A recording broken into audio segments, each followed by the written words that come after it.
കാലിക്കറ്റ് സർവകലാശാല എഞ്ചിനീയറിംഗ് കോളേജിലെ 7 അധ്യാപകർക്ക് യോഗ്യതയില്ലെന്നായിരുന്നു വിദ്യാർത്ഥികളുടെ പരാതി. വിവരാവകാശ രേഖകളടക്കം വിജിലൻസിന് പരാതിയും നൽകിയിരുന്നു. അധ്യാപകർക്കെതിരെ നടപടിയെടുക്കണമെന്നാവശ്യപ്പെട്ട് വിദ്യാർത്ഥികൾ AD ബ്ലോക്ക് ഉപരോധിച്ചു. തുടർന്ന് VC വിദ്യാർത്ഥികളുമായി നടത്തിയ ചർച്ചയിലാണ് അന്വേഷണ കമ്മിറ്റിയെ നിയോഗിക്കാൻ തീരുമാനമായത്. സമരം തുടരുമെന്നും വിദ്യാർത്ഥികൾ അറിയിച്ചു. അധ്യാപകരെ മുഴുവൻ അവിടെ നിന്നും പുറത്താക്കിക്കൊണ്ടുള്ള ഒരു നോട്ടിഫിക്കേഷൻ ഇറക്കാമെന്നും റീഇൻ്റർവ്യൂ നടത്താമെന്നുള്ള ഉറപ്പ് നൽകിയിട്ടുണ്ട്. എന്നാൽ ആവശ്യത്തിൽ കൂടുതൽ ഇന്റേണൽ മാർക്ക് നൽകാത്തതിൽ വിദ്യാർത്ഥികളുടെ പ്രതികാര നടപടിയാണ് പരാതിയെന്ന് അധ്യാപകർ പറയുന്നു. വിദ്യാർത്ഥികളുടെ താല്പര്യത്തിന് അനാവശ്യമായിട്ടുള്ള താല്പര്യത്തിന് നിൽക്കുന്നില്ല എന്ന് കണ്ടപ്പോൾ എന്നാൽ ഈ അധ്യാപകർ ഇവിടുന്ന് പോട്ടെ, ഇതാണ് ഇവരുടെ നിലപാട്. ICT പറയുന്നത് BE BTech അല്ലെങ്കിൽ ME MTech ആണ് ഒരു അസിസ്റ്റന്റ് പ്രൊഫസറിന് വേണ്ട ക്വാളിഫിക്കേഷൻ.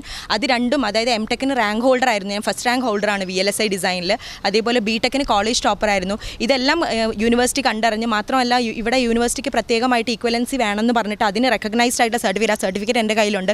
ഇതും പ്രൊഡ്യൂസ് ചെയ്ത് എല്ലാ മാനദണ്ഡങ്ങളും മീറ്റ് ചെയ്ത് റാങ്ക് 4 കിട്ടി ഞാൻ EC ഡിപ്പാർട്ട്മെൻറ്റിൽ ജോയിൻ ചെയ്തതാണ്. പ്രോ VC അടക്കമുള്ള 3 അംഗ കമ്മിറ്റിയാണ് അന്വേഷണത്തിനായി നിയോഗിച്ചത്. മാതൃഭൂമി ന്യൂസ്, മലപ്പുറം.